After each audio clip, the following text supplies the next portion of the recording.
Lehenik eta behin eskerrekin hasi nahiko nuke, eskerrik asko lehendakari ordea, eskerrik asko zure konpromisoagatik, berdintasunarekin konpromiso handia daukazu zure departamentuan. Uste dut zeharkako ardatza izango dela gure politiketan eta arrakastatsuak izango garela. Baita ere, eskerrik asko ekitaldia antolatu duten guztientzat, Rosa Maitea eskerrik asko, zu gabe ezingo nuken, ez da zurin ere gabe, Mariari ere eskerrik asko, eta noski hau albidetzen duen enpresari eskerrik asko Eba, esateagatik, onartzeagatik ona etortzea. Ondasaria merezi zenuen, baina ondasari asko merezi dituzu urtean zehar. Eskerrik asko benetan. Hirugarren kongresu honetan, saiatu gara pentsatzen zer egin behar dugun etorkizunean lan arrakala saiesteko. Lan arrakala zenbaki bat baino ez da. Zenbaki horrek adierazten du emakumeok kategoria ezberdina dugula munduan, familian eta enpresan. Zenbaki bat baino ez da, baina zenbaki batek esaten du zenbat arrakala eta zenbat murriztasun eta zenbat diskriminazio dagoen gure bizitzan. Jaiotzen garen unetik, Jolanda lehen islariak esan duen bezala, oso modu esanguratsuan eta sakonean egin du, eta jakin behar dugu zer egin behar dugun.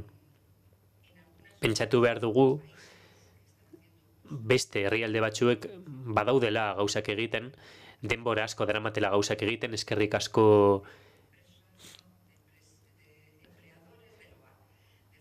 Frantziako lanbide heziketan, etxeko lanaren erakundeari, Espainian eta Euskadin esfortzu hori egin behar da, oso esanguratsua da, eta bigarren mundu gerratik esfortzuak egiten ari gara, zentzu horretan. Zaintzaren mundua ere aipatu da, azken solasaldean, arrakalaren arrazoi bat da zer egiten dugun zaintzarekin. Zaintza horiek zerbitzu publikoen laguntza behar dute, hori argi dago, baina birpentsatu behar ditugu estrategiak gure etxea babesteko, eta nola zaintzen ditugun umeak, pertsona nagusiak, eta nola zaintzen dugun geure burua, hori ere aipatu behar da, eta aipatu izan da. Gustatuko litzaidake bukatzea esanez, Europako ordezkariak esan duen bezala, Frantziako ordezkariak esan du etxeko hitzarmena Frantzian emakumeen istorio bat dela. Solidaritate istorio bat. Emakume horiek lana ematen zieten beste emakume batzuei eta haiek kontzientzia hartu zuten. Ezin zuten jarraitu beste emakume horiek gaizki tratatzen jarraitu. Beraz horrekin hitzarmen kolektibo bat sortu zen, 3 ardatzekoa, lan emaileak, langileak eta noski politika publikoak. Uste dut solidaritate adibide horrek lagundu behar digula. Eta amaitzeko beste gai garrantzitsu bat aipatu nahi dut, niretzat bere gananduko dudana.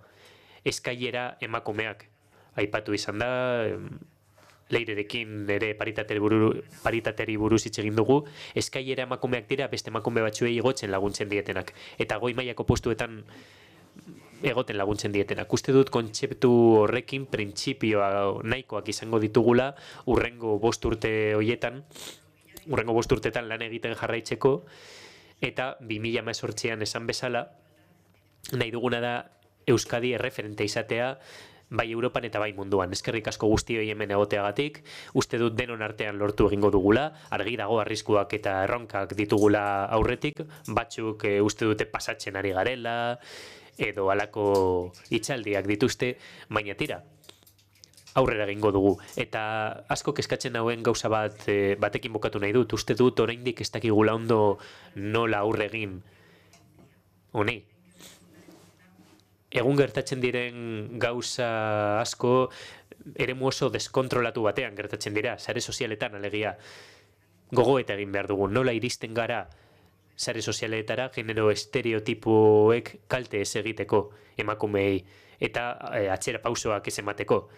Isilduko naiz da, deno kontziliazioa behar dugu, eskerrik asko guztioi eta 4. kongresura arte.